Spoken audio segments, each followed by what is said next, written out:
इतने सालों बाद पूजा ने जब अपने घर के बंद दरवाजे खोले, उसे बड़ी ही खुशी हुई।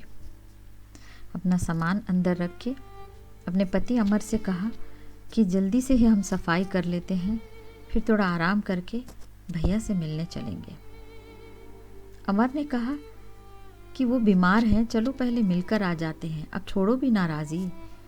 अनबन तो किस भाई बहन में नहीं होती है, रिश्तों में होती है। पूजा ने कहा, सुनो जी, मैं इतने समय बाद अपने घर में आई हूँ, थोड़ा सा संभाल लो, इसके बाद हम चलते हैं। ऐसा कहकर वो अपने काम में लग गई और मोबाइल साइलेंट में डाल दिया। अमर को भी कुछ काम बताने लगी, दोनों मिलकर सफाई करने लगे और इसी क्रम में लगभग उनको 5-6 घंटे हो गए।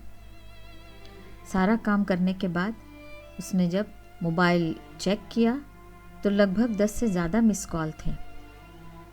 तो अमर से बोली, चलो चलो जल्दी चलते हैं, बहुत ज़्यादा मिस कॉल आ गए हैं, पता नहीं क्या बात है, अब चल के आराम से भैया से मिलकर बात करते हैं। जैसे ही वहाँ पहुँचे, कुछ लोग घर के बाहर दिखाई दिए। कुछ अजीब सा लगा। जल्दी जल्दी पूजा घर के अंदर गई, पीछे पीछे अमर भी, और सामने देखा कि भाई बिस्तर पर लेटा हुआ है, आंखें बंद है, बिल्कुल शांत सौम्य चेहरा।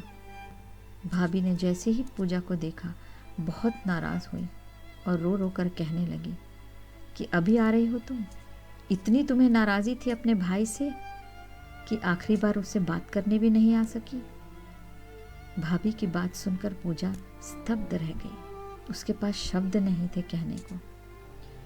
भाभी ने फिर कहा कि आखिरी सांस तक भैया तुम्हें याद करते रहे, तुम्हें देखना चाहते थे, तुमसे कुछ बातें करना चाहते थे, लेकिन तुम नहीं आई।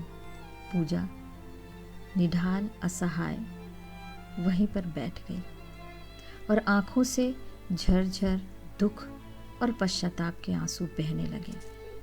जी हाँ, कभी कभी हमसे यही गलती हो जाती है। कुछ कुछ बातों को हम इतना ज़्यादा दिल से लगा लेते हैं और उसको इतना बड़ा कर देते हैं कि हमें रिश्तों का महत्व ही नहीं समझ में आता है।